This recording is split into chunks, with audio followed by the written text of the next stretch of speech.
నందీశ్వరుడు శివుడు కోరిన ప్రకారం సప్త మహర్షులను వెంటబెట్టుకొని కైలాసానికి తిరిగి వచ్చాడు.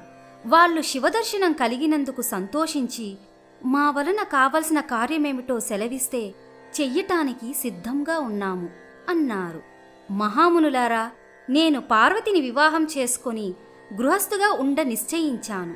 అందుచేత మీరు మేనకా హిమవంతుల వద్దకు వెళ్ళి వారి కుమార్తె అయిన పార్వతిని నాకిచ్చి పెళ్లి చేసేలాగూ మంచి మాటలతో ఒప్పించి ముహూర్తం పెట్టి నా వివాహం జరిపించండి అన్నాడు శివుడు సప్తమహర్షులతో.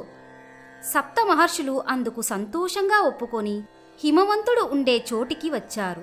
మేనకా హిమవంతులు వారికి ఆదరంతో అతిథి సత్కారాలు చేసి, ఏ పని మీద మీరు మా గృహం పావనం చేశారో సెలవిస్తే మీరు చెప్పినది చేస్తాం అన్నారు. దానికి సప్తమహర్షులు, మేనకా హిమవంతులారా, మీ అదృష్టం చాలా గొప్పది. సాక్షాత్తు పరమేశ్వరే మీ కడుపున పార్వతిగా పుట్టింది. ఆమెను శివుడు ఇప్పుడు వివాహమాడగోరుతున్నాడు. ఈ పెళ్లితో మీ కీర్తి ముల్లోకాలు వ్యాపిస్తుంది అన్నారు. ఆ మాటలు విని మేనకా హిమవంతులు, మహర్షులారా, మేము కూడా పార్వతిని శివుడికిచ్చి పెళ్లి చేయాలనే అభిప్రాయంతోనే ఉన్నాము. కాని నిన్న ఒక భిక్షువు మా వద్దకు వచ్చి పార్వతిని శివుడికి ఇయ్యవద్దని, శివుడికి ఒక రాజ్యం గాని సుఖం గాని భోగం గాని లేవని, శ్మశానాల్లో నివసిస్తాడని, పాములను ధరించి సరి అయిన భోజన పాత్ర కూడా లేక కపాలంలో తిండి తింటాడని చెప్పి వెళ్ళిపోయాడు. అందుచేత పార్వతిని శివుడికిచ్చి పెళ్లి చేసే ఆలోచన మానుకున్నాం అన్నారు. ఈ మాట విని సప్తమహర్షులు అమితాశ్చర్యం పొంది, ఆ భిక్షువు ఎవడో దుర్మార్గుడై ఉంటాడు. శివపార్వతుల పెళ్లి చెడగొట్టడానికి మీతో అలా చెప్పి ఉంటాడు. మీ కుమార్తె ఆ పరదేవత అవతారమని మరవకండి. ఈమె శివుడి భార్య కావటానికే మీ కుమార్తెగా పుట్టింది అన్నారు. వశిష్ఠ మహాముని మేనకా హిమవంతులకు ఈ సందర్భంలో అనరణ్యుడనే రాజుకథ చెప్పాడు. ఇంద్రసావర్ణి అనే 14వ మనువు వంశంలో అనరణ్యుడనే రాజు చక్రవర్తిగా రాజ్యపాలన చేసేవాడు. ఆయనకు రుచి అనే తపస్శాలి పురోహితుడుగా ఉండేవాడు. ఆ రాజుకు 5 భార్యలు, 100 మంది కొడుకులు, అందరి తర్వాత పద్మావతి అనే కుమార్తె ఉండేవారు. పద్మావతి గొప్ప సౌందర్యవతి. యవ్వనం రాగానే అనరణ్యుడు ఆమెకు తగిన రాజకుమారుడి కోసం అన్వేషణ ప్రారంభించాడు. ఇలా ఉండగా ఒకనాడు పద్మావతి తన పరిచారికలతో సహా నదికి వెళ్ళి స్నానం చేస్తుండగా పిప్పలాదుడనే మహాముని స్నానం కోసం అక్కడికే వచ్చాడు. పిప్పలాదుడు సామాన్యుడు కాడు, భృగువంశాన పుట్టినవాడు, దదీచి మహాముని కొడుకు. అటువంటి పిప్పలాదుడు పద్మావతి అందం చూసి మోహించి అనరణ్యుడి సభకు వెళ్ళి తనకు పద్మావతిని భార్యగా ఇచ్చి వివాహం చెయ్యమని కోరాడు. రాజుకు నోట మాట రాలేదు. రతీదేవిలాంటి తన కుమార్తెను మన్మధుడి వంటి ఏ రాజకుమారుడికో ఇవ్వాలని ఆయన అనుకుంటూ ఉండగా, ఈ ముసలివాడి ఎక్కడి నుంచి ఊడిపడ్డాడు? నా కుమార్తెను నీకు భార్యగా ఇవ్వను అంటే శపించి వంశ నిర్మూలన చేస్తాడేమో. ఇలా రాజు సంశయావస్థలో పడి కొట్టుకుంటూ ఉండగా రాజపురోహితుడు, మంత్రులు ఆయనకు ధైర్యం చెప్పి ఇలా సలహా ఇచ్చారు. మహారాజా, పద్మావతి వంటి స్త్రీ ఈ మహాముని వంటి భర్తను పెళ్లాడగోరవచ్చును.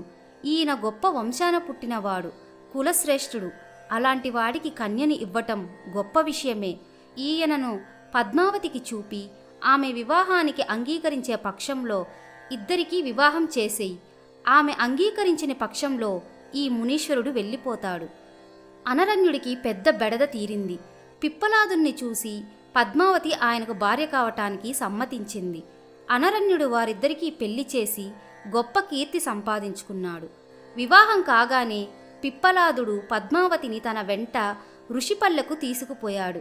కుమార్తెపై గల ప్రేమ చేత అనరణ్యుడు కూడా తన రాజ్యాన్ని పెద్ద కొడుకు పరం చేసి 5 భార్యలను వెంటబెట్టుకొని కుమార్తె ఉన్న చోటికే వానప్రస్థం వెళ్ళాడు. ఒకనాడు పద్మావతి నదిలో స్నానం చేయటానికి వెళ్ళేసరికి ధర్మదేవత నవమన్మధుడైన యువకుడి రూపంలో ఆమె వద్దకు వెళ్ళి, సుందరి, నీ అందానికి తగినవాణ్ణి నేను. ఆ ముసలి భర్తతో కాపురం చేస్తూ నీ యవ్వనాన్ని అడవిగాసిన వెన్నెల చేయక నా వెంట నా రాజ్యానికి వచ్చి మహారాణిలాగా జీవించు అన్నాడు. పద్మావతి ఆగ్రహావేశంతో, నా భర్తను నిందించిన నువ్వు క్షయమైపోవుదుగాక, అని శపించింది. ధర్మదేవత అదిరిపడి, అమ్మా, నేను రాజును కాను, ధర్మదేవతను, నీ పాతివ్రత్యం పరీక్షించవచ్చాను, నన్ను మన్నించి శాపం ఉపసంహరించు అని వేడుకున్నాడు.